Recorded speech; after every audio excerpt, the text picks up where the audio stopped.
He's Connor Cook. He's Michigan State's quarterback. And the guys just said, hey, you're a communication major. So I'll start there. So you're a communication major. Yes. Okay, what are we going to do with that? I don't know. My dad did that, and he's in sales. Mom did that. She's in sales. My sister did that. She's in sales. So probably just go right down that line. But you don't want to get into sportscasting, sports broadcasting. I don't know. Maybe if that entails getting into that, then it does. I don't know. We'll just play it by ear. Now, the voice is pretty good here. The what? The voice.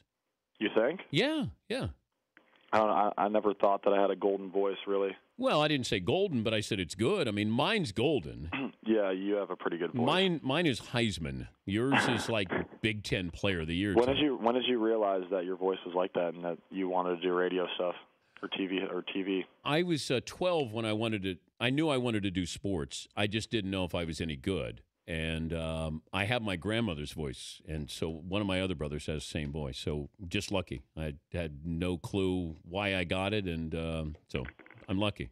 Genetics. But when you go to the line of scrimmage, you got to have an authoritative voice, yelling out certain things, audibles, right? Yeah. Mm-hmm. But I don't know if I would ever be that authoritative on the radio or TV. How do you think I'd sound given an audible at the line of scrimmage? I don't know. I'd have to hear it first. Okay, but I would assume you'd be pretty good. All right. Well, why don't you? Can you give me an audible here? Then we'll be audibling the same. Yeah, as long as none of our opponents are listening. Okay, nobody's listening. The only guy listening is Brady Hoke.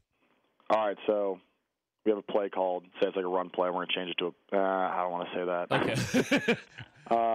Give me a fake one, an old one. All right, ready, set. Easy. Green, K68, and then you got to go, and then obviously signal to the receivers what you want them to run. So easy. Or signal to the running back. Easy, green. Easy means, you're changing something. Okay. And you're telling the offensive line to just, relax. Easy. And then the green? And then green is I can't say what that means. I mean, we use green, we use gold, we use blue, red, white, blue.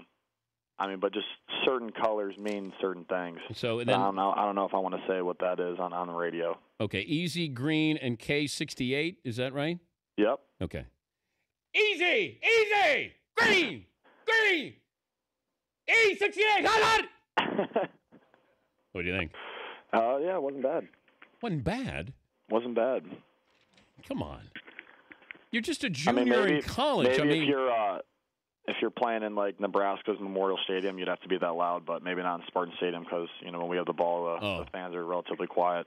What did it do to the confidence level when you lost at Oregon early?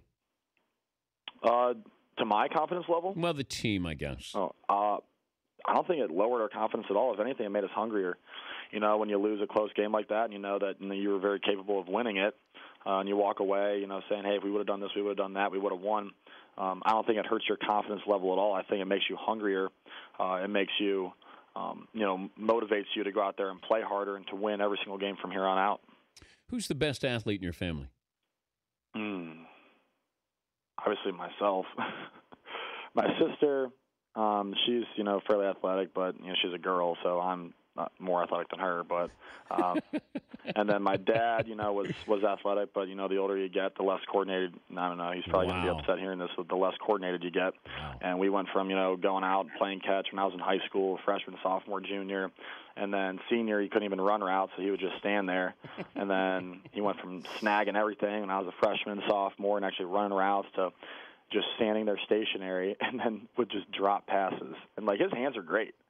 Growing up and stuff, he played tight end in Indiana. And then just slowly but surely, his hands just progressively got worse. Wow. Then he had to throw some gloves on and, caught the ball a little bit better with some gloves on. But I think back in his day, he was probably, similar to me, taller, length, maybe a little bit heavier, long, athletic, because he played tight end and stuff. So you got to be pretty athletic, play tight end in the Big Ten.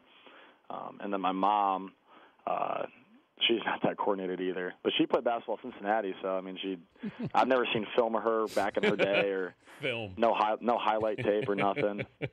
But seeing her shoot a basketball now is pretty funny. He's Connor Cook, Michigan State quarterback, joining us, Dan Patrick Show. One of my Danettes, McLovin, has a big crush on you. Have you heard about this with McLovin, what he thinks about you as a pro? Yeah, someone just mentioned that to me earlier, and I don't know if I feel too fond about that because of his past track record with other QBs that he's liked. Yeah. Whoa. Well, you ever heard of Robert Griffin III? Robert Griffin Jr. III? Yeah, Heisman Trophy winner. Yeah, I picked him out. Wait. Tell him the other picks you've had that you thought were going to be great. Well, I mean, Blaine Gabbert had great hair. Yeah. He had Blaine Gabbert being better than Cam Newton. Could this hurt your draft Blaine stock? Gabbert still has time to be a great quarterback. There you go. Cam Newton already is. Yeah, but I wouldn't count Blaine Gabbert out. This could hurt your draft stock, Connor. Wow. Yeah. Did you just make the decision to go back for another year after hearing this? Yeah. You're going back to Michigan State for your senior year? I was planning on it the whole time, even before this conversation. You were? Yeah. I mean, who wants to, leave college? College is fun. You have great relationships with people here, especially the coaches, your teammates. And, I've, obviously thought about my parents, but we're just taking it, 1 week at a time and, as the season goes. But why would main you goal leave? is to use up all of my eligibility here at Michigan State. All right. Why would you leave then? Is there a reason why you would go? Obviously, if you're one of the top quarterbacks that are going to be picked and you're guaranteed a first-round, pick, I think that's one of the reasons why you would leave. But, I really haven't been paying attention to what, the critics have been saying and the scouts. But I know for me, I'm just focused on the season, focused on winning each and every week.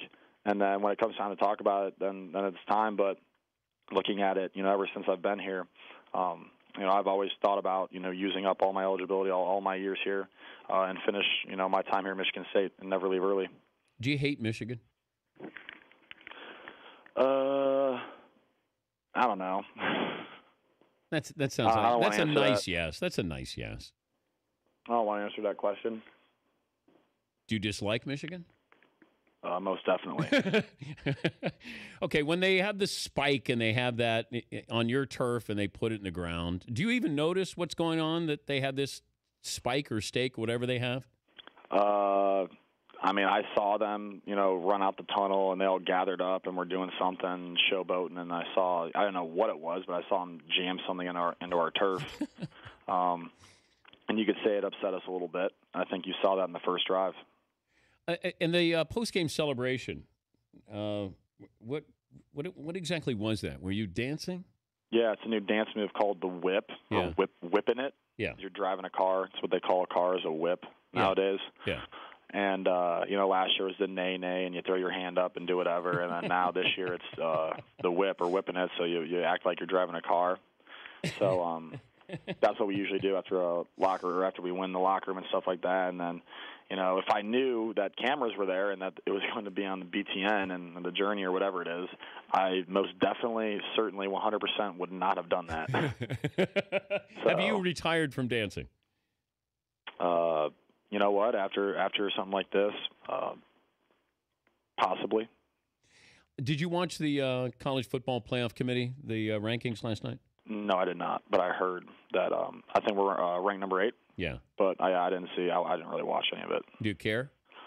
No, to be honest.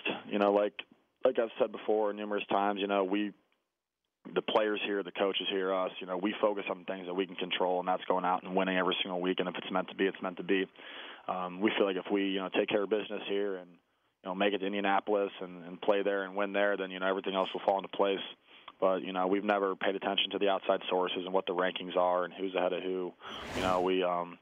We just, focus on the stuff that we can control, and that's going out and winning every week. Well, congrats so far. Been a great season, and I think you guys are a Final Four team, but, you guys still got to go out and prove it. But so far, so good, I think, for you guys, and we appreciate you joining us. Oh, well, thanks for having me. Thank you, Connor. All right, bye. Connor Cook, Michigan State quarterback.